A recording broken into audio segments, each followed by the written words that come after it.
Bonjour à tous et bienvenue dans notre bulle quotidienne de bien-être et de santé. J'espère que vous allez bien et que vous êtes d'attaque pour cette nouvelle journée. Nous on est là, c'est l'émission Le Plateau du Bien-être. Et oui, c'est jeudi. Quand c'est jeudi, c'est que après c'est vendredi. Comme ça, là, moi-même, là, je suis très contente. Bon, bonjour population. Bonjour la Chine. Comment vous allez? On se porte bien. Ça va? Ça va, ça Bon. va. Même si ça va. Bon. Ça va, c'est jeudi. C'est Donc, jeudi. même si on n'est pas vendredi, ça va. Alors, très chers téléspectateurs, aujourd'hui, on a un invité, une invitée sur ce plateau. C'est Madame Alessi Peglo, elle est sage-femme d'État. Avec elle, on va parler de tout. Genre, quand je dis tout, c'est que c'est tout. Ça Madame va bien. Alessi, bonjour. Bonjour, Comment vous allez? je me porte à merveille. J'espère que vous êtes prête. Hein? Il n'y a pas de souci. Ça va être chaud, hein? Il n'y a pas de souci. Très corsé. Ah, chose, c'est mon deuxième nom. N'est-ce pas? Alors, bienvenue encore une fois sur ce plateau dans cette émission. Et c'est parti. J'espère que nos très chers téléspectateurs également sont prêts à la maison pour que voilà, ils puissent bénéficier véritablement de toutes ces informations-là que nous aurons à leur livrer en ce jeudi matin. Bon, on va y aller avec la causerie du jour, comme vous le savez. Et aujourd'hui, le thème, c'est comment garder son homme ou sa femme. Je pense que les femmes doivent se prononcer pour parce Pourquoi? Pourquoi les femmes doivent se Pourquoi? que ça concerne beaucoup plus les femmes. Et pourquoi ça ne connaît pas beaucoup? Ça ne concerne pas on ne beaucoup peut les pas hommes. garder la femme, c'est ça? C'est-à-dire que le rôle de l'homme dépend en fait de ce que fait la femme. Ah, c'est Moi, je pour- ne suis pas d'accord. Ah, Moi, je ne suis pas du tout d'accord. Ah bon? Moi, je partirais peut-être du fait que tu peux te prononcer premièrement parce que toi, tu peux nous dire, tu es là dans la peau des hommes, tu peux nous dire ce que toi, tu voudrais qu'une femme fasse pour te garder. Ça, c'est une belle passe décisive. C'est ce que tu attendais. Eh bien, ces derniers temps, il y a une chanson très virale sur TikTok qui, en tout cas, avec laquelle les femmes essaient de pimenter ou encore essaient d'adresser de façon insidieuse des messages à l'endroit des hommes. Je vois les femmes qui font beaucoup de vidéos là-dessus, ça les intéresse. Et la chanson dit que quoi quitte-le. quitte-le, voilà.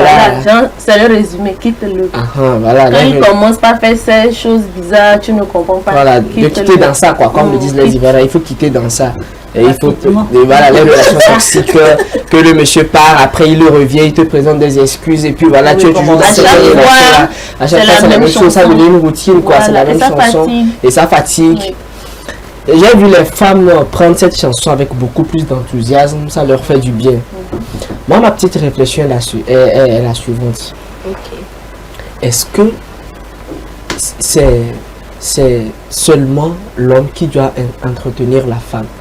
Très souvent, quand les femmes pensent qu'elles sont dans une relation déjà bien assise, une relation toute faite, elles ne font plus d'efforts.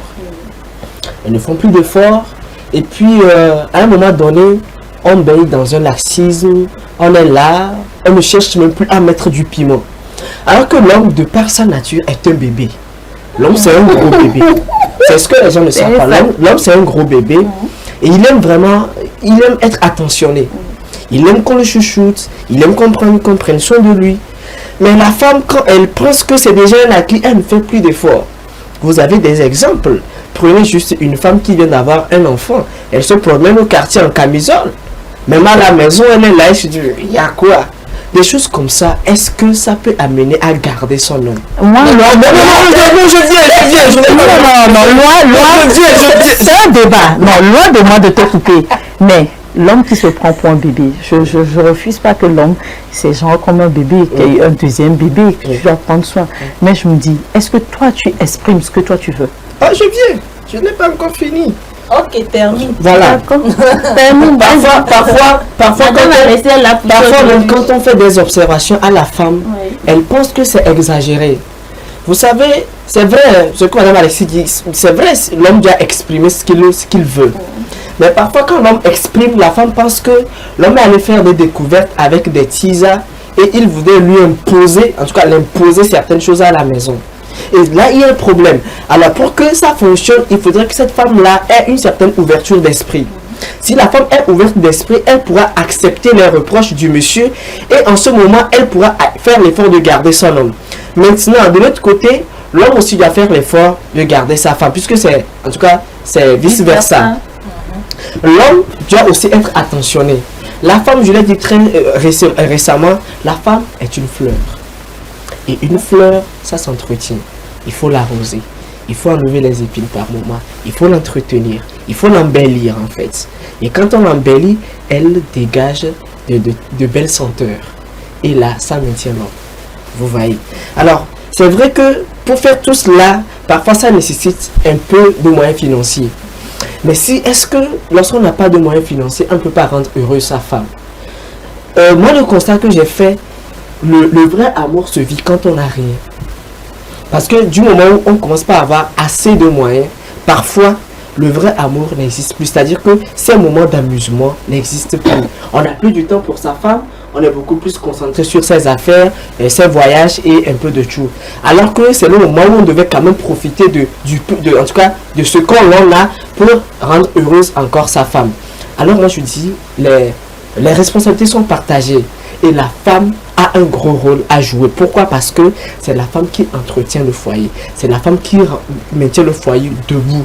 Et lorsqu'elle sent que ça ne va pas, elle est amenée à choisir, en tout cas, chercher des astuces pour maintenir son homme. Et il y a des femmes qui sont paresseuses. Excusez-moi de le dire ici, des femmes paresseuses, même jusqu'au lit, elles sont paresseuses. Et là, ça ne peut pas maintenir l'homme. Je parle vraiment que je suis féminin. Tu veux quoi dans même jusqu'au lit? Elles sont paresseuses jusqu'au lit. Mais là, dans tout ça, où place-t-on l'infidélité de l'homme? Non, je ne vais pas encore aller parce que du moment où la femme est paresseuse jusqu'au lit, en ce moment-là, elle ne fait pas d'effort pour maintenir son homme. Et là, dans cette vous savez, parfois les hommes ont envie de voir leur femme dans la posture de, excusez-moi encore, dans la posture de Tisa.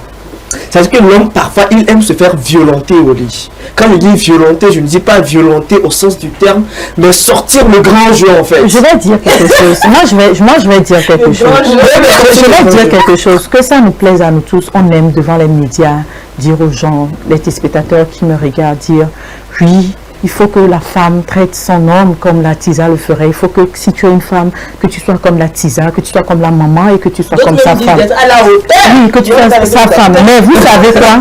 C'est très beau de le dire. La réalité, elle est tout autre. Si tu n'as pas fait de foyer une fois, ou bien tu n'as jamais essayé, ou tu n'as pas été dans un couple, je dis vraiment sérieux, tu ne saurais pas ce que c'est. Être là en permanence, dire que c'est l'autre ou pas, moi d'abord, je pars de la genèse, le choix du partenaire. Moi, toujours, vous allez voir, même jusque partout où je participe aux émissions, je le dis toujours, j'aime pas ceux qui se plaignent, c'est-à-dire, après le mariage, ou bien après que vous allez vous officialiser les choses, tu dis que cette femme n'est pas ceci, cet homme n'est pas ceci. Dans le début, comment ça a été? Tu as vu, on a tendance à voiler les choses. Si tu n'es pas, tu cherches une fille par exemple, ou bien un homme, qui n'est pas entrevenant ou bien entrevenante, ou bien qui n'a pas de son naissance le désir de comment est-ce que je vais le dire? Tu as dit motiver et remettre créatif. Non, que tu te mets avec cette personne, tu ne vas pas avoir le résultat que tu veux. Si tu n'es pas avec une personne qui est sexuellement active, c'est-à-dire qui adore le sexe et qui aime, qui le fait, lorsque vous êtes en train de sortir ensemble en copinage, fais l'effort pour toi. Sache que lorsque vous allez arriver dans le couple, cette personne va réellement maintenant se dévoiler, va te dire, tu sais, j'ai fait l'effort pour toi. Maintenant, on est dans le couple, je suis fatiguée. Je peux te donner que ceci, que cela. Et ce n'est pas figé sur les hommes. Quand on a tendance à parler de cela, on se dit que la femme, elle est féministe, elle est ceci. Le couple, ça demande beaucoup d'efforts. Ça demande beaucoup d'efforts. Et la femme de sa nature, elle encaisse beaucoup. Je ne donne pas raison aux filles aujourd'hui parce qu'il y a beaucoup d'infidélité. Ça ne concerne pas que les hommes aujourd'hui. Ça concerne beaucoup de femmes. Beaucoup de femmes même qui sont mariées, qui font l'infidélité. Aussi de l'appareil sexuel dont tu parles des hommes. Certains hommes n'arrivent même pas à satisfaire leurs femmes. Mais il y a des femmes qui se disent, bon, je me sacrifie. C'est le père de mes enfants. C'est l'homme avec qui... Il y a la société.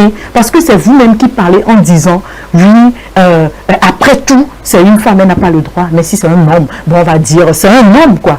Donc, il y a beaucoup de choses que la femme fait. Mais moi, je pense que la seule chose, c'est la tolérance et le dialogue. pour pouvoir garder un homme ou bien une femme. Parce que ce n'est pas seulement à moi, Alexis, de te garder, toi, Jacques. C'est aussi à toi, Jacques, de me garder. Donc, il faut le dialogue tout le temps. Qu'est-ce que tu veux? Je veux ceci, je veux cela. Est-ce que tu n'aimerais pas qu'on fasse ceci? Et puis, avoir un cœur de pardon. Ne pas toujours se positionner sur de voir les petites choses, de dire, bon, pourquoi tu as déposé ça ici? Pourquoi tu as fait cela? Pourquoi... Dans cette harmonie, ça ne passe pas. Parce que déjà, il y a les réalités de la vie. Hein.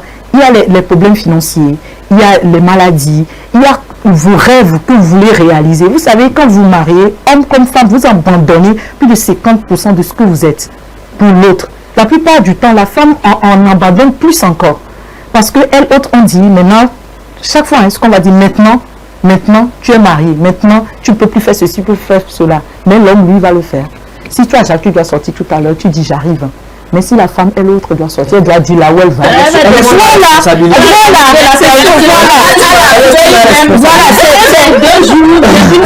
Voilà, c'est là où je voulais en venir au fait. Je ne dis pas que c'est mauvais, je ne vais pas passer pour non, et celle qui défend non. C'est ça, c'est la réalité. Mais comprenez aussi, c'est là j'appelle à la tolérance. Comprenez qu'il y a beaucoup de choses que la femme gère. Imagine une femme qui est autonome, qui a toujours fait tout elle-même avant que tu viennes dans sa vie. Sache que si elle te laisse devenir, comme tu le dis, elle est sous ton autorité, elle a laissé beaucoup de choses pour toi. Donc il faut... Moi aussi j'ai sacrifié beaucoup de choses. Bien sûr, oui. C'est dans les deux sens. Donc ce n'est pas seulement pour dire que, non, si ta femme par exemple, tu dis qu'elle est paresseuse au lit, qu'est-ce que tu fais pour changer? Moi par exemple, si je trouve que mon homme est paresseux au lit, je peux aller jusque dans les astuces. Je peux aller jusque changer des choses, faire pour qu'il puisse être vivace. Toi l'homme, quand tu vois que je ne suis plus comme ça, qu'est-ce que toi tu fais? Vous savez, je vais vous donner un exemple très rapidement. Il y a un monsieur, c'est un militaire. Le monsieur n'a pas souvent assez de temps, il ne consacre pas assez de temps à sa famille puisqu'il prépare le service. Et un jour, il a voulu offrir un petit week-end un peu en amoureux à sa femme. Il a fait déplacer la femme vers un coin chic de Lomé, ici, là, bien réservé. Il a pris l'hôtel, il a eu une très bonne chambre. Vous savez, arrivé quand la femme est rentrée, elle a pris le soin de regarder l'espace. Quand elle finit de regarder là, elle s'est mise à pleurer. Pourquoi? Le monsieur, étonné, pose la question à la femme. Madame, il y a quoi? On est arrivé pour s'amuser, on va quand même. La dame dit, bon, donc c'est ici tu amènes tes femmes là. Le monsieur dit, la même nuit, il a ramené la femme à la maison.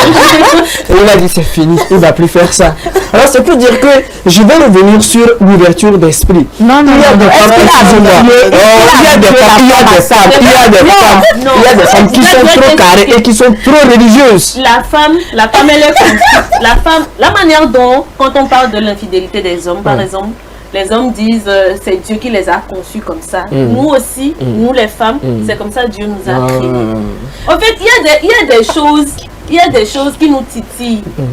Par exemple, il aurait pu préparer psychologiquement sa femme à cette éventualité. Quelle éventualité? Oui. Quelle éventualité? Au fait, la surprise.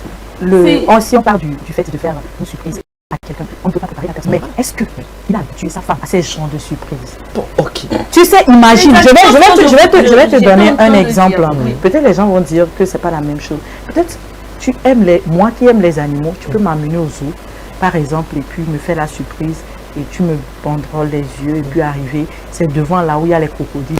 Je ne vais pas être trop choquée, mais imagine quelqu'un qui n'aime pas les animaux. Ou bien que c'est-à-dire, la personne ne sait même pas que tu peux, peut-être dans la tête de cette femme, mon mari peut faire ceci. Donc, s'il peut faire ceci, où est-ce qu'il a appris ça? Tu imagines les millions d'informations qui passaient dans la tête de cette femme en cet instant-là. Elle se dit, mais il a appris ça où? Il était capable de ça depuis, il m'a pas fait bénéficier. Ce qui veut dire que la femme, elle est émotion. Je ne refuse pas. Tu vois, donc, elle doute bien que bon, son mari il est infidèle et tout. C'est la même chose pour l'homme qui a battu sa femme. Parce que la femme a discuté avec ses amis que chaque temps c'est le missionnaire, ils font papa, maman. Et les femmes, les autres femmes ont dit non, c'était au marché. Non, mais il faut te positionner comme ça, tu te tournes comme ça, tu écartes les pieds comme ça, tu fends comme ça et tout. Mais quand elle est revenue à la maison, la nuit, il disait, l'homme voulait encore faire. Papa, maman, il dit, non, chérie, aujourd'hui, on va faire une chose, je vais me tourner. Et moi, dit, bon, c'est quoi ça? Il est rentré en même temps, Alain, il a commencé, il a poussé la femme, jusqu'à ce que la femme, tristement, se retrouve à l'hôpital. C'est pratiquement la même chose. Donc, le problème, c'est les deux personnes. Oui. C'est pas une seule personne. Oui, c'est les deux personnes. Et moi, je vais revenir aussi sur un aspect. Il y a le problème de, comment je vais dire ça, du cheminement. C'est-à-dire que quand vous acceptez de vous mettre ensemble, il faut apprendre à vous connaître sur une longue période. C'est-à-dire qu'il faut arriver à connaître l'autre. Mais du moment où on manque cette étape-là, il y a un problème. Parce qu'on n'arrive pas véritablement à connaître l'autre. Et puis, il y a de ces personnes-là qui sont douées dans le double jeu. La personne, quand elle est avec toi, elle fait semblant. Elle te dit, oh, moi je n'aime pas ça. Tu sais, comme récemment, une vidéo, la fille vient chez le monsieur, elle dit qu'elle préfère Coca. Pendant qu'ils sont en train de boire Coca, elle a voulu tourner juste la tête. Le monsieur a pris whisky, il a mélangé avec Coca. Et le monsieur s'est levé. Et puis, en fait, la fille a bu ça. Et il était content parce qu'il dit, ah, la mission s'annonce bien. Il s'est levé juste pour chercher quelque chose. Juste les 2 minutes là, la fille a pris la bouteille de whisky pour coller à sa bouche. Vous voyez, en fait, c'est pour dire que quand c'est pas vrai, ça va toujours amener de tels problèmes. Quand on n'arrive pas à s'ouvrir à l'autre. Et puis moi, je vais dire ceci. Est-ce que les gens arrivent véritablement à s'outiller quand ils sont en relation? Est-ce qu'ils arrivent à se cultiver? Parce que quand on n'a pas les informations, quand on n'arrive pas à se cultiver, on n'arrive pas vraiment à se donner à l'autre et il y a des choses qui nous échappent. Et quand ça nous échappe, c'est difficile d'arriver à rendre l'autre heureux. C'est difficile d'arriver à véritablement connaître l'autre. Et c'est la même chose dans les foyers. Comme il y a ces personnes-là qui s'instruisent pour aller dans un foyer. Non. On se dit, on se connaît, on se fréquente sur une durée donnée. Et puis on dit, ok, aujourd'hui, on fait la dot, on est ensemble, on fonde un foyer. En fait, je vais te dire quelque chose qui est aussi une réalité. Les gens ne mettent pas pied, c'est-à-dire avoir les pieds sur terre, ou bien on dit la tête sur les épaules. Et c'est comme ça. Il faut qu'on l'accepte que c'est comme ça. Je ne peux pas te... Attends, je ne peux pas te rencontrer en même temps aujourd'hui. Et... quel défaut je peux prendre? Exposer mes défauts. C'est en l'être humain. C'est comme ça. Je suis d'accord. C'est après le mariage que les rideaux tombent. Non, après le mariage, c'est trop. Non, attendez. C'est comme ça, en fait. C'est la nature humaine, c'est comme ça. Maintenant, on demande à l'être humain d'évoluer, d'aller vers le meilleur.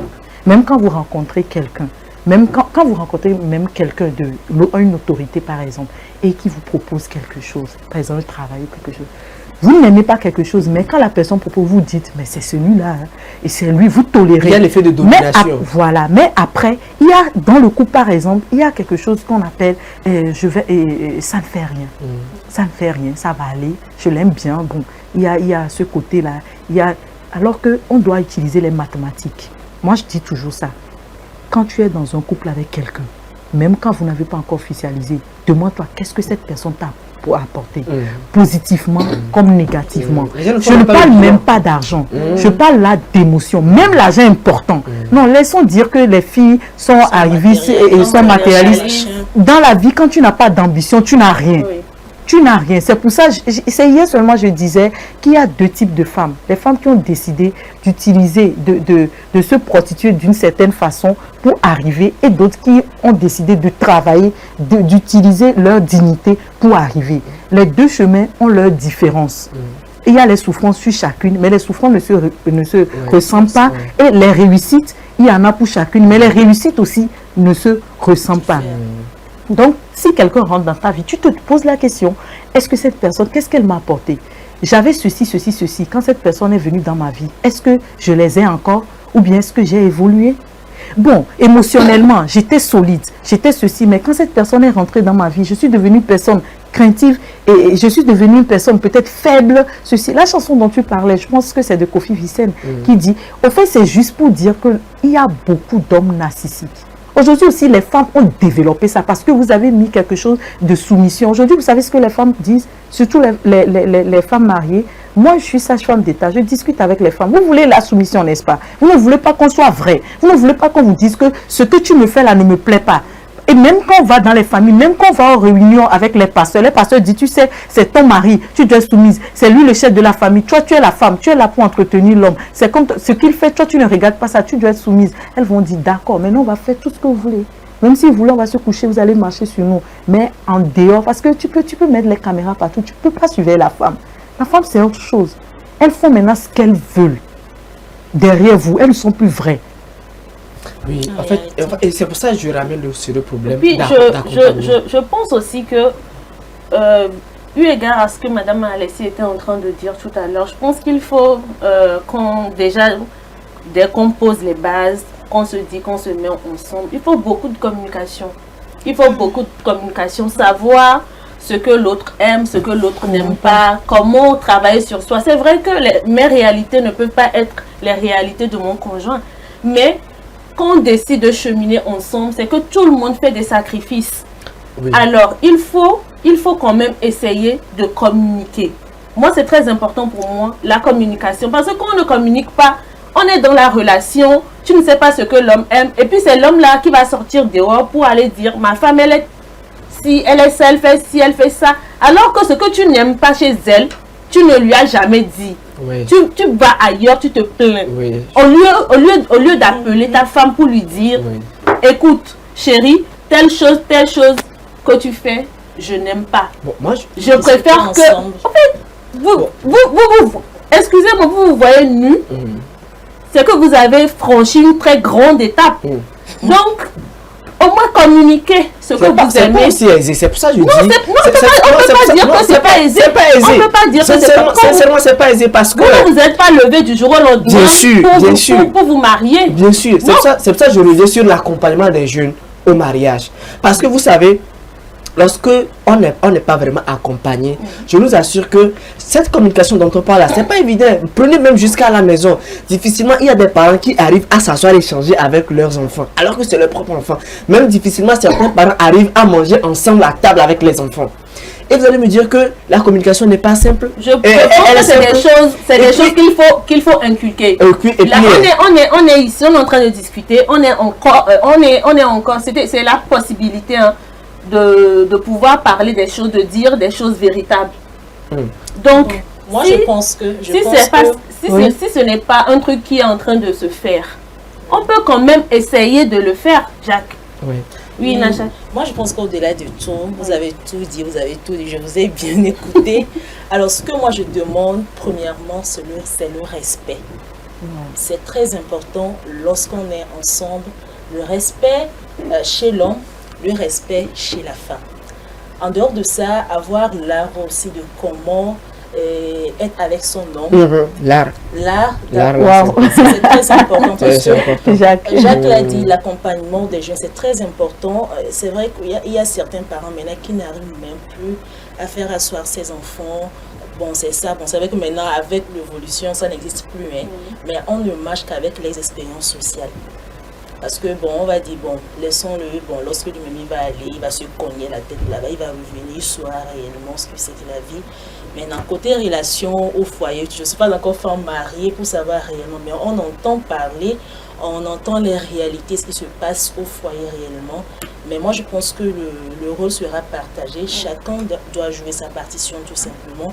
Lorsque, par exemple, mon homme ne veut pas telle chose, il faut que la femme arrive à convaincre son homme en question ou de savoir réellement ce qui se passe. Ensemble, ils vont discuter. Et là, je te rejoins, tu as parlé de la communication. C'est très important. Il ne faut pas être au foyer d'abord avant de savoir ce que ton homme n'aime pas ou ce que ta femme n'aime pas concrètement. Lorsque vous êtes en couple déjà, donc dès le premier jour, bon, une semaine ou un mois après, déjà vous devez apprendre, vous devez savoir comment telle personne marche, comment ce que telle personne aime ou pas. Là, ensemble, du jour au lendemain, ça avance quoi. Maintenant, ne pas rester juste après le mariage, c'est maintenant chacun commence à sortir. C'est comme, bon, moi je n'aime pas ceci, moi je n'aime pas cela. Raison pour laquelle je demande à Jacques, dans tout ça, où place-t-on l'infidélité? Parce que ça, comme je pense que si on veut poursuivre ce débat, on risque de faire toute une émission. Parce que la raison pour laquelle je ne dis pas de l'infidélité, il y a certaines actions qui poussent l'homme peut-être à chercher je suis d'accord. quelqu'un. De la même façon, il y a quand la femme ne pas là, l'homme va aller chercher ailleurs. Si toi-même, si tu n'as pas dit, moi aussi j'irai chercher ailleurs. Madame a laissé la tout à l'heure. De la même façon, si tu ne sais pas, c'est ton chauffeur qui va coucher avec ta femme. Parce que ça fait des mois, tu dis qu'on doit prendre soin de toi. Mais ça fait des mois que toi aussi, quand tu vois ta femme, elle a fait les coiffures, elle s'est levée, tu ne dis pas, ma chérie, tu es belle. Mais il y a le chauffeur qui dit, après avoir ouvert la portière en même temps, dit, madame, il y a les cheveux qu'on nous a fait, vous êtes vraiment belle. Hein. Elle arrive à la maison, il y a l'agent de sécurité qui dit, mais madame, waouh, vous êtes trop belle. Mais toi, tu arrives en même temps, tu dis, bon, est-ce que le repas est prêt, la table est faite? J'ai une réunion, j'ai un Zoom tout à l'heure, et puis, bon, je vais repartir hein, parce qu'il y a un dîner. Bon, tu vas venir, tu veux pas? Non, tu vas me stresser, tu restes à la maison. Justement, se faire même des compliments, se raconter des moments fous et heureux également, ça renforce l'amour. Il faut juste, je pense qu'on va... Oh, non, en conclusion, pour ma part, je veux impliquer aussi le rôle des parents. C'est-à-dire que quand ton enfant, déjà à partir de 15 ans, 18 ans, tu dis qu'il va se marier, ne sera pas peut-être un prêtre ou je ne sais quoi. Il faut commencer par lui dire, tu sais, tu es appelé un jour à te marier. Et la femme, c'est ceci. La femme cherche un homme qui est travailleur. La femme cherche un homme auprès de qui elle aura l'assurance. La femme aime également une certaine stabilité financière et émotionnelle. Et voilà. Maintenant, pour la fille aussi, tu sais, ma fille, tu es appelée un jour à être dans un foyer. Et en tant que femme, quelles sont les responsabilités, en tout cas, auquel tu es appelé à assumer, à être responsable de tout cela. Alors, tu dois apprendre à faire ceci, tu dois apprendre à faire cela. Et je pense que ces deux personnes, en grandissant, ont déjà ces valeurs. Et lorsqu'un jour, elles décident de se mettre ensemble avec, une ou l'autre personne, en ce moment, il faudrait aussi qu'il y ait un autre accompagnant. Parce que prendre soin de l'homme ou de la femme, les tâches sont partagées. Et puis, il faudrait aussi qu'on évite de prendre pour modèle ces influenceuses célibataires qui sont sur les réseaux sociaux et ne cessent de nous emmerder. Ta conclusion, c'est ce que moi je voulais dire. Attends, tu dis les parents doivent s'impliquer. Ils ne doivent pas le dire, ils doivent le montrer. On est au Togo, mais je me dis, je me base seulement sur ce qu'on est ici. On aime dire, on ne fait pas. Les parents sont là, ils parlent. Mais est-ce que tu prouves, quand tu dis à ton petit garçon qu'il faut respecter la femme, tu respectes ta femme? Bon, quand tu dis, il faut aider ta femme, est-ce que le samedi ou bien le dimanche, tu aides ta femme à la cuisine, tu nous montres? Même si en fait, les enfants apprennent... donner conseil. Les enfants apprennent de nos actes. L'enfant, c'est ce qu'il voit qu'il capte. Voilà. Donc, c'est ça. Mais il ne faudrait pas qu'on pense que c'est seulement l'homme qui doit maintenir la femme. Merci, on a compris. Merci à tous sur ce plateau. J'espère que c'est un débat très édifiant. J'espère que nos chers téléspectateurs ont également pris plaisir avec ce débat avec nous. La conclusion, c'est que tu sois homme ou que tu sois femme, il faut connaître ta femme. Il faut essayer quand même de savoir ce que ta femme aime, ce qu'elle n'aime pas. Il faut essayer de faire des sacrifices. Quand vous êtes ensemble, c'est des sacrifices. Faites des sacrifices l'un envers l'autre pour que le couple marche tout simplement. Parce que l'homme a besoin d'entretenir sa femme. C'est de cette même manière que la femme aussi a besoin d'entretenir son homme pour le garder. Ce sera tout donc pour la causerie du jour. À présent, l'info du jour.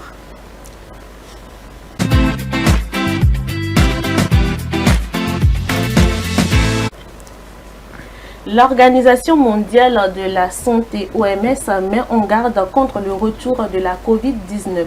Mardi, l'Agence sanitaire des Nations Unies a lancé une alerte. Les taux de positivité dans le monde ont dépassé les 10% et plus du double en Europe. Plusieurs athlètes des Jeux Olympiques de Paris ont été déclarés positifs. Précision avec nos confrères de CGTN. In Europe, percent positivity is over 20%. En Europe, le pourcentage de positivité est supérieur à 20%. La surveillance de l'eau et des eaux usées suggère que la circulation du SRAS-CoV-2 est 2 à 20 fois plus importante que ce qui est actuellement rapporté. C'est significatif parce que le virus continue d'évoluer et de changer, ce qui nous expose tous au risque de virus potentiellement plus graves qui pourraient échapper à notre détection et ou à nos interventions médicales, y compris la vaccination. L'OMS indique qu'elle travaille de concert avec les autorités de Paris en prenant un certain nombre de mesures pour prévenir la propagation des maladies infectieuses. Elle indique que davantage de gens que précédemment portent des masques lors des Jeux Olympiques. L'Agence des Nations Unies pour la santé s'inquiète que de nombreux pays ne communiquent pas leurs statistiques sur la Covid-19. Les taux d'hospitalisation, selon l'agence, ont augmenté dans les Amériques, en Europe et dans le Pacifique, mais seuls 35 pays et territoires fournissent des informations pertinentes à l'OMS. L'OMS exhorte les pays à partager davantage de séquences génétiques et à communiquer plus de données sur les hospitalisations, les admissions en soins intensifs et les décès, car nous nous appuyons sur ces données pour mener nos évaluations des risques et mesurer le fardeau. En 2024, 35 pays ont communiqué des données sur les hospitalisations, 24 sur les admissions en soins intensifs et 70 sur les décès. Nous sommes aveugles concernant la compréhension du fardeau. L'OMS exhorte les pays à continuer d'affiner leur système de préparation et de riposte à la pandémie, sur lesquels ils ont beaucoup travaillé au cours de la Covid-19. C'était donc l'info du jour. À présent, la publicité.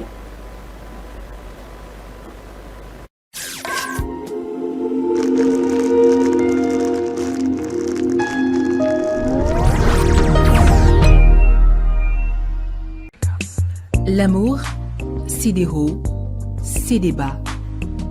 Et quand la femme dit non, c'est vraiment non.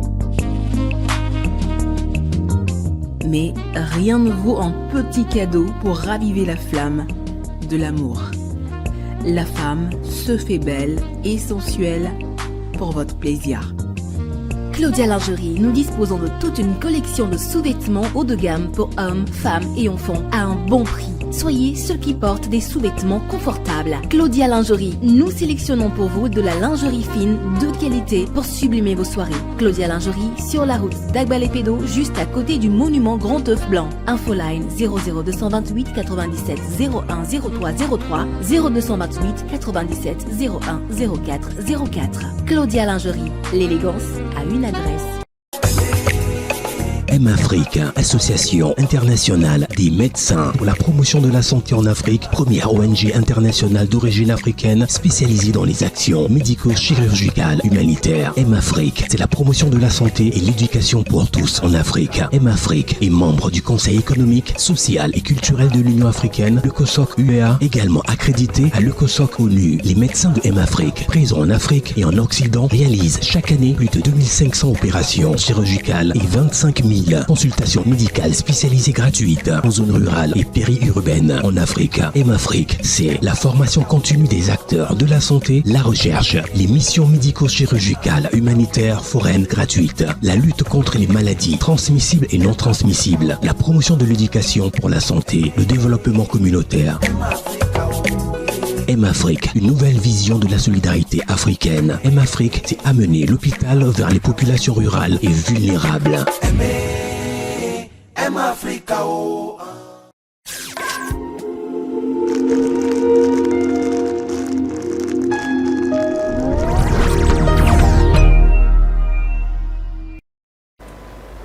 Voilà, vous êtes dans l'émission Le Plateau du Bien-être. Si vous venez de nous rejoindre, vous faites bien, installez-vous confortablement car on a encore beaucoup de choses à vous donner ce matin. Aujourd'hui, la rubrique à l'hôpital nous sera présentée spécialement par Jacques Sarah et ce sera juste après le jingle.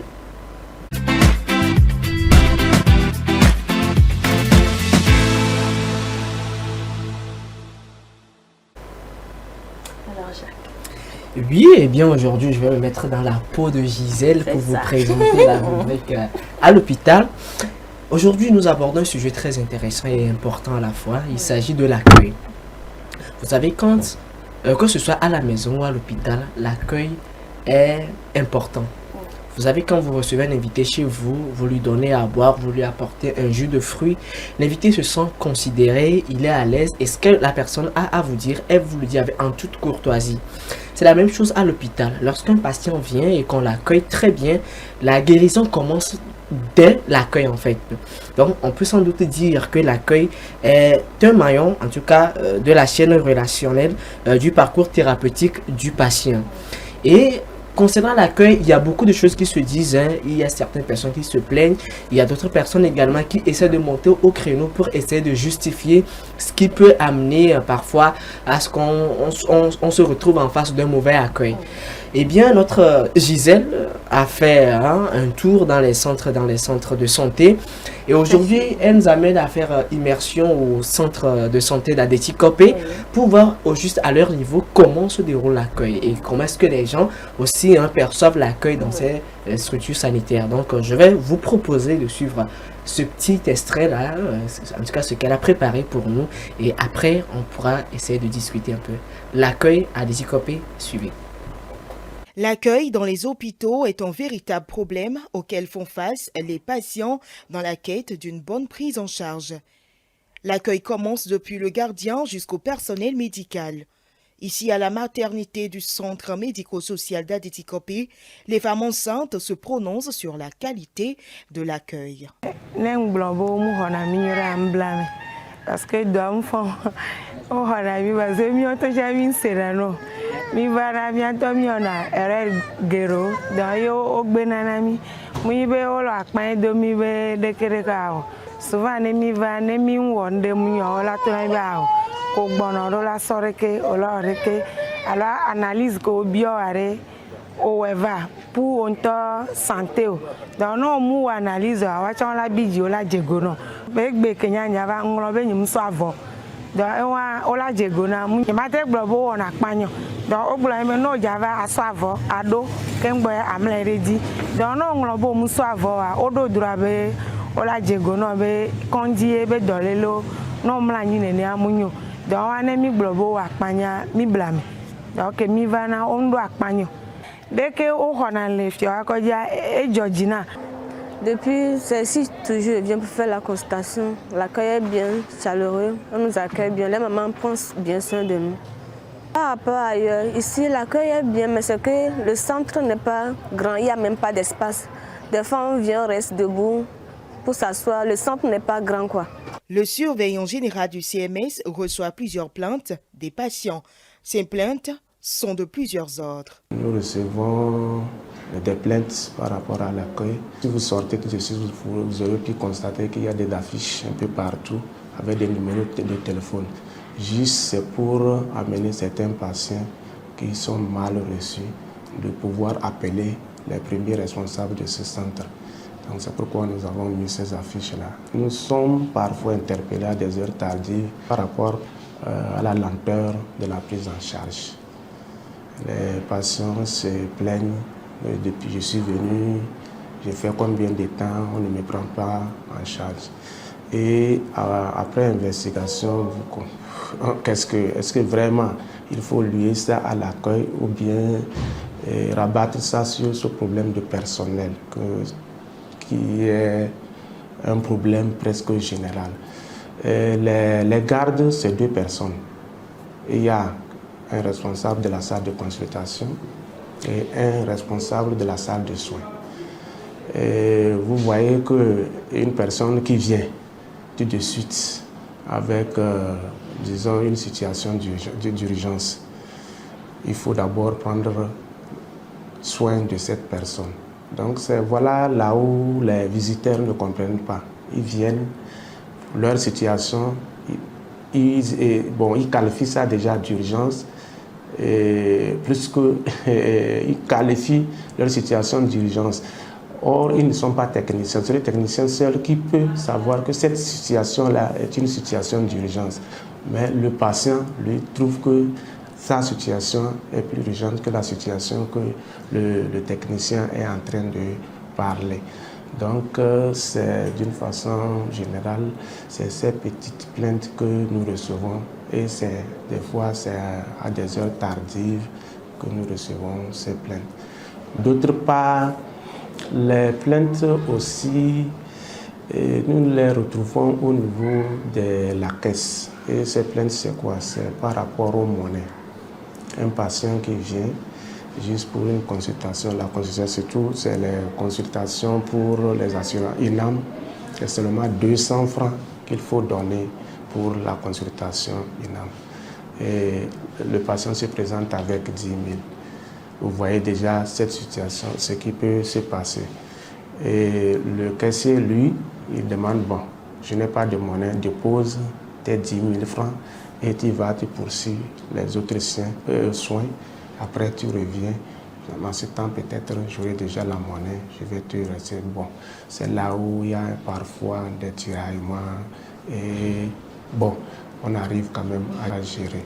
Pour réduire au mieux le mauvais accueil dans ce centre, des séances de sensibilisation à l'endroit du corps médical sont souvent organisées. Nous avons eu une série de sensibilisations, disons même une série de formations, parce que le personnel a été formé par un cabinet spécialiste dans ce domaine-là qui est venu former le personnel seulement l'année passée sur l'accueil. Et à part ça, il y a l'administration qui a joué le rôle, qui a pris le relais pour faire le suivi de cet accueil-là au niveau du personnel. Au-delà de ça, nous avons été renforcés. Par notre syndicat, le syndicat des praticiens hospitaliers du Togo, aussi qui est venu pour nous renforcer dans ce domaine. Et s'il faut vraiment donner une note, donc d'une façon générale, nous pouvons avoir une note bien au niveau du CMS de Tukopé par rapport à l'accueil. Pour l'hôpital, l'accueil est la première vitrine de l'établissement, celle qui donne une impression de la qualité des soins et des services. L'accueil est une rencontre humaine faite de regards, de sourires et d'échanges même dans des petits détails. C'est donc un facteur déterminant pour apaiser les patients et les proches et tisser une relation de confiance. Patients, visiteurs et personnel soignant doivent donc fédérer les efforts pour un environnement hospitalier accueillant. Oui, c'était à l'instant l'accueil dans les structures sanitaires, dans les hôpitaux. Nous étions au CMS d'Adétikopé et l'on retient essentiellement que c'est pas vraiment facile et il y a plusieurs facteurs qui entrent en jeu. Il y a le problème d'infrastructure aussi qui fait à ce que parfois l'accueil n'est pas véritablement ce que nous attendions. Donc ça cause problème. Il y a le problème de financement. Bon, c'est toujours dans le problème d'infrastructure.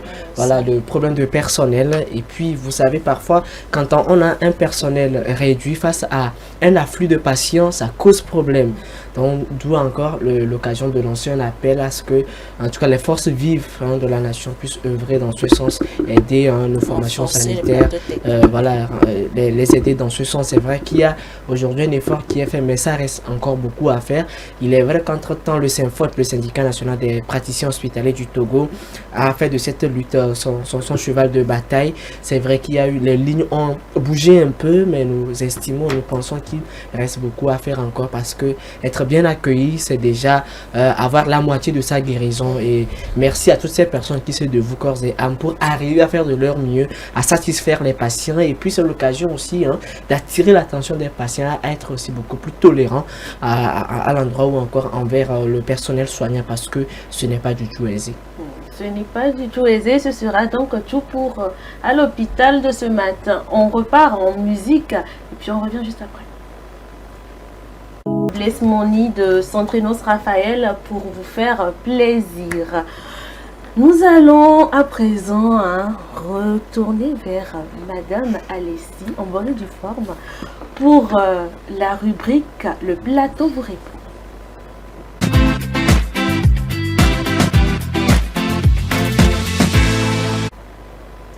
Le plateau vous répond donc avec aujourd'hui Madame Alessi Peglo. Je vous rappelle qu'elle est sage-femme d'État. Aujourd'hui avec elle, nous allons parler de tout et de rien. Elle a dit qu'elle est d'accord. Donc nous-mêmes là, quand on est d'accord sur ce plateau, c'est que ça nous met bien. Étant donné que c'est le plateau du bien-être et qu'elle nous a mis bien, on va commencer. Tout à fait. Madame, vous êtes prête? Ça va. Alors, parlez-nous un peu, docteur, Madame Alessi, excusez-moi, de l'hygiène avant et après les toilettes. L'hygiène. L'hygiène, c'est quoi l'hygiène? Je vais dire terre à terre. J'aime toujours être terre à terre, laisser un peu les mots scientifiques pour nos chers téléspectateurs. L'hygiène, c'est être propre. Et lorsque je vais prendre la question comme ça, quand vous dites hygiène avant et après des toilettes, je prends le cas, par exemple, vous voulez aller faire pipi, ou bien les selles même. Bon, ça, c'est on prend pipi. Quand vous rentrez dans les toilettes, en même temps, qu'est-ce que vous devez faire en tant que femme, en tant qu'homme? D'abord, il y a le WC qui est là, il y a la cuvette. Il y en a certains qui se disent, je vais me mettre debout et je vais pisser. Ça, vous giclez, vous risquez, ou bien même, c'est pas même vous risquez, vous giclez votre urine sur la cuvette. Et vous mettez maintenant en risque ceux qui vont venir faire leurs besoins après. Parce que vous ne soyez pas malade ou pas, après, il y a l'air qui va se mélanger à votre urine là. Et dans ce terre-là, il y a des organismes qui vont se mélanger à votre urine et ça va maintenant devenir un milieu infectieux pour celui qui va venir. D'accord. Lorsque vous rentrez, donc imaginons que quelqu'un a fait cas de cela, ou bien c'est un homme qui est venu uriner, il n'a pas soulevé la cuvette. Ça m'est très important. Les hommes, lorsque vous venez pour uriner, la première des choses à faire, c'est de soulever la cuvette. Et je ne vous dis pas de soulever la cuvette avec les mains. Vous oubliez des fois, vous ne vous lavez même pas les mains et vous saluez la première personne que vous rencontrez. Ça, c'est une petite parenthèse très rapide. Maintenant, lorsque vous rentrez, que vous soyez homme, vous devez soulever la cuvette avec ou bien avec du papier. Okay. Je pense qu'il y a du papier hygiénique. S'il n'y en a pas, vous-même, à chaque fois, vous devez prendre un papier mouchoir avant de se déplacer. Parce qu'on ne sait pas l'urgence, soit c'est une diarrhée, soit c'est une urine qui vous presse. Donc, n'attendez pas à aller voir. Peut-être vous vous asseyez dans l'urgence et après avoir fait le besoin avec votre mine de soulagement. Oh, et puis vous remarquez qu'il n'y a pas de papier. C'est grave. Oui. La figure là, oui. Vous finissez et vous faites. Oh, et puis vous voyez que non, merde, il n'y a pas de papier hygiénique. Donc, la première des choses, c'est de soulever avec le papier. Que vous avez, ou bien les hommes, ils ont des mouchoirs. Si vous êtes dans la difficulté, vous prenez votre mouchoir et puis après vous jetez ou bien vous lavez. Donc vous soulevez et vous mettez au besoin, vous mettez à l'aise. Maintenant, je suis dans le cas des hommes. Maintenant, quand vous voulez faire les selles, vous devez vous asseoir sur les cuvettes comme les femmes. Donc n'oubliez pas de nettoyer. Vous devez avoir un spray. J'avais oublié, j'allais amener, si je savais qu'il y avait la question. Vous avez des sprays qui sont des désinfectants ou des bactéricides. Le meilleur même, c'est des bactéricides. Vous mettez sur la cuvette, quelques secondes, ça agit. Des fois même, il y a des principes actifs dedans. Quand vous mettez en même temps, quand il y a les microbes, vous allez voir que la couleur va changer. Donc vous nettoyez, et puis vous vous mettez à l'aise et vous faites bien. Quand vous finissez, vous nettoyez encore. Et maintenant les hommes, quand vous allez uriner, vous avez tendance à mettre votre pénis. Vous ne pouvez pas mettre le pénis dehors. Parce qu'il y a certaines, quand les selles vont sortir, vous avez à gicler certaines urines. Donc vous serez obligé, sans le savoir, de votre volonté, mettre ça par terre. Quelqu'un d'autre va venir marcher dedans et éparpiller ça. Vous voyez, des causes à effet, tout ce que vous allez créer après. Donc vous mettez votre pénis dans le pot. Maintenant, lorsque vous mettez votre pénis dans le pot, vous n'aurez pas contrôle. Ça va toucher dans le WC. Donc qu'est-ce que vous devez faire? Vous devez avoir des lingettes normalement. Des lingettes et vous allez soit votre spray là, vous mettez sur votre comment est-ce qu'on dit, papier et vous nettoyez le gland. Sinon, vous allez après avoir les irritations. Maintenant, ça va pas brûler le voilà, je voulais en venir. Votre produit aussi peut vous créer aussi des irritations. Donc, qu'est-ce qu'il faut faire? Il faut prendre de l'eau et laver votre gland que vous allez sortir parce que ça a pris des germes. Vous allez sortir et vous allez prendre du papier hygiénique très simplement et vous nettoyez. C'est pour les hommes ça. Et puis vous levez, vous chassez. N'oubliez pas de chasser. S'il vous plaît, SOS pour ceux qui oublient de chasser les selles. Maintenant pour la femme, lorsque vous venez pour vous mettre à l'aise, c'est normal. Pour ne pas tacher votre slip, pour ne pas tacher vos cuisses. Qu'est-ce que vous devez faire? Vous devez nettoyer comme les hommes. Nettoyer et puis vous asseyez. Et prenez soin de vos habits, de votre slip. Il y a certaines, quand elles enlèvent, les slips touchent le pot. Vous vous mettez en danger. Soit carrément, moi ce que je conseille, enlevez votre, parce que c'est des WC où vous pouvez fermer, enlevez carrément tranquillement votre slip, ou soit descendez ça jusqu'au genou, au niveau du genou, pour que ça ne touche pas le pot. et vous finissez de faire vos besoins, que ce soit urine ou bien sel. Quand vous allez finir, vous allez encore nettoyer. Et à vous aussi, n'oubliez pas de chasser parce que personne n'est là à venir voir vos urines dans le truc là. Et pour ceux qui font les sels et que ça sent naturellement pour tout le monde. Ou bien vous avez pété, vous m'excusez le terme, dans le WC, s'il vous plaît. N'oubliez pas de mettre les déodorants. Ou bien lorsque vous sentez que ça sent et que vous devez sortir, demandez à là où vous êtes. Si vous avez un parfum, vous mettez pour que l'autre qui va rentrer ne soit pas gêné. Ou soit ouvrez délicatement la porte du WC pour que l'odeur puisse sortir. Sinon, la personne qui va voir que c'est vous et va rentrer, va sentir cette odeur-là. Après, les noms dits derrière vous, vous n'allez pas aimer. Il y a aussi de ces femmes-là qui aiment utiliser de l'eau quand je prends par exemple. Oui. Ce côté-là m'avait échappé. L'eau, c'est la meilleure pour faire sa toilette. Les femmes, lorsque vous allez finir, par exemple, d'uriner, vous mettez l'eau, comme font les musulmans, vous mettez, vous lavez du haut vers le bas, pas du bas vers le haut, parce que le haut est plus propre que le bas. Vous finissez de laver et vous épongez. Maintenant, certaines personnes font l'erreur, elles savent qu'il faut laver, elles lavent et elles n'épongent pas. L'eau là va se mélanger à la chaleur, l'humidité, la sueur après, et va devenir des micro-organismes qui vont vous contaminer après. Après, vous allez sentir des picotements, ou bien ça va vous gratter, ou bien même votre slip va être refroidi, mouillé. Donc, vous allez sentir des gènes et d'autres, ça leur crée des urticaires. Donc, la meilleure des choses à faire, c'est de suer. Maintenant, celle qui ne suit pas et celle qui ne lave pas avec de l'eau, cette urine que vous avez laissée, croyant que lorsque vous avez essuyé avec les papiers hygiéniques, reste là-bas.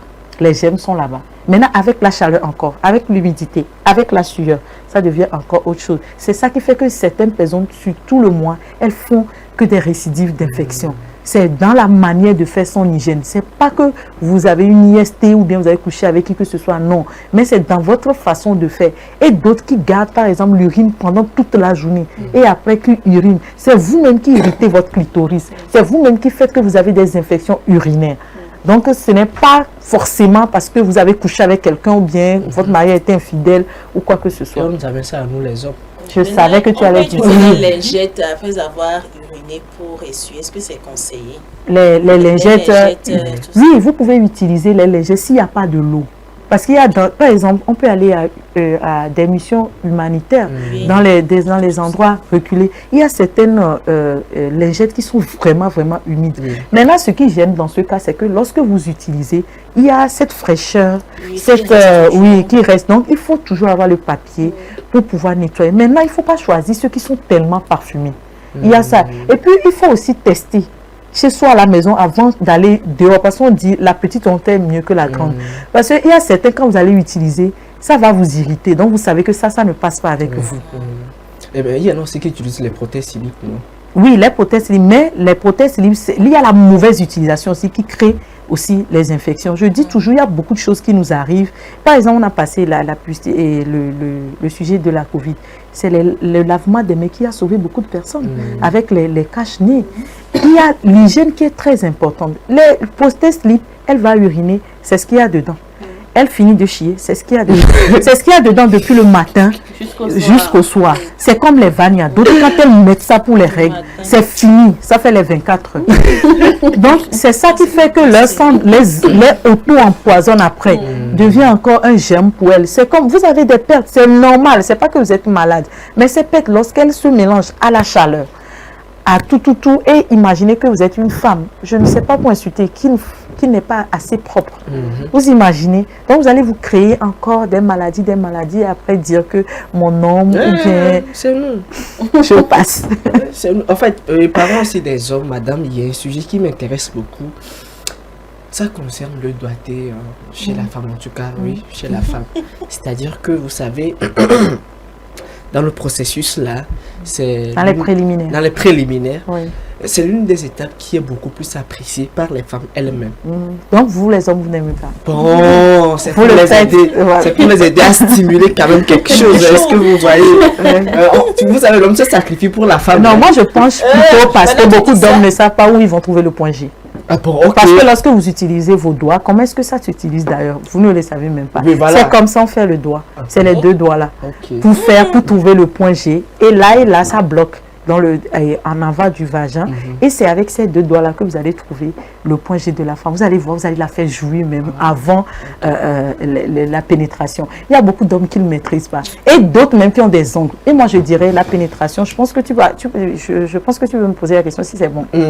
D'accord. Il y a d'autres, ils finissent d'enlever les trucs dans leur nez, finissent de mettre la main dans la bouche. Ils font, je ne sais pas, dans les oreilles, tout ça là. Ils ne se lavent pas les mains.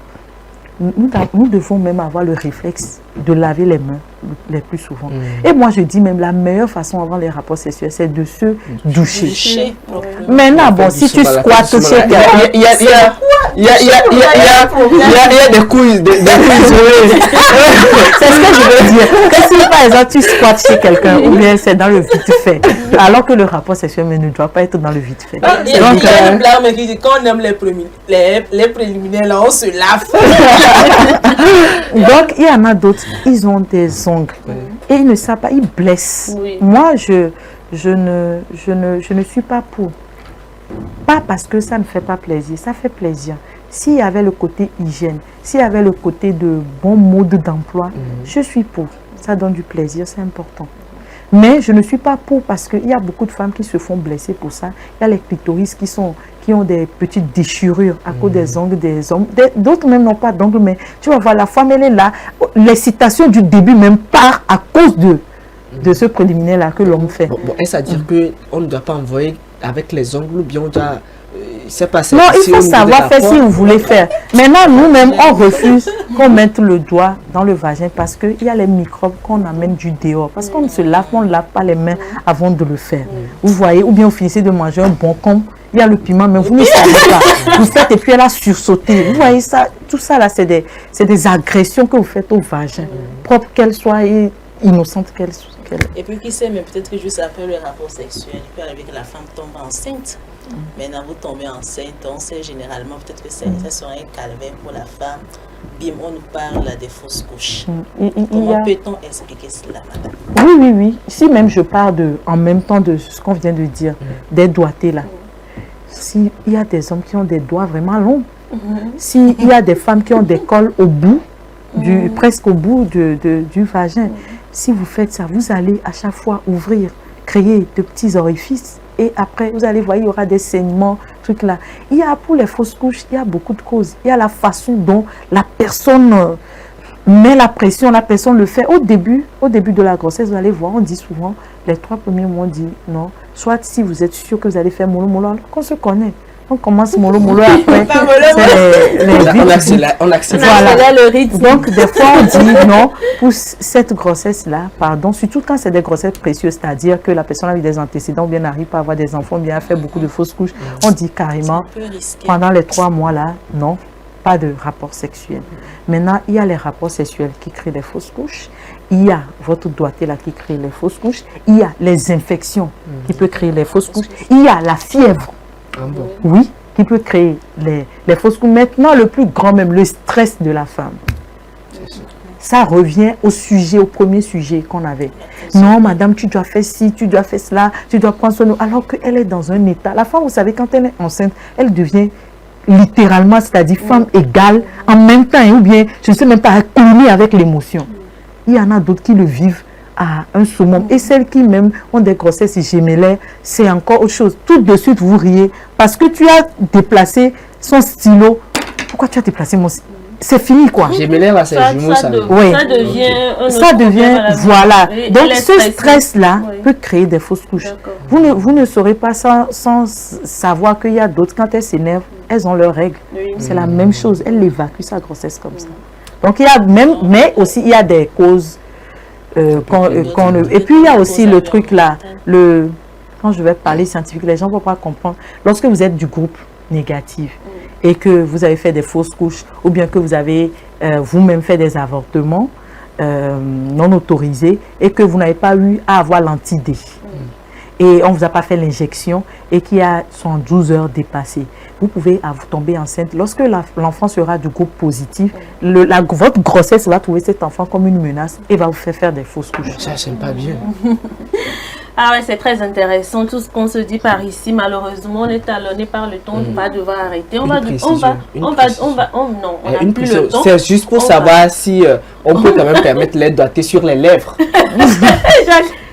Tu es vraiment inspiré par le doigté là. Tu sais, mon quartier m'a envoyé quoi poser cette question. Madame Alessi va devoir repasser sur ce plateau très prochainement pour qu'on puisse continuer la découverte de toutes ces choses qui font du bien, qui font vraiment du bien à l'être humain.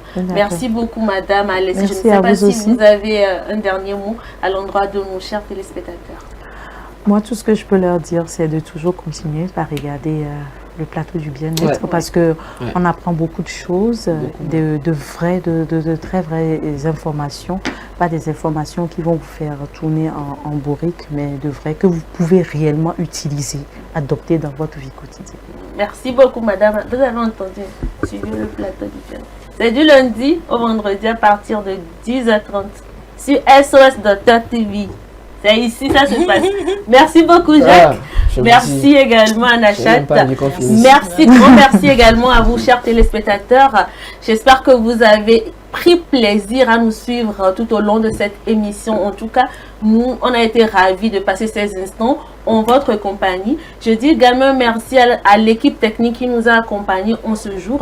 Et étant donné qu'on est une chaîne panafricaine, je passe un bonjour spécial à toutes ces personnes qui nous regardent depuis Libreville au Gabon. Gros bisous à vous. On se retrouve demain pour une nouvelle aventure dans le plateau du bien-être.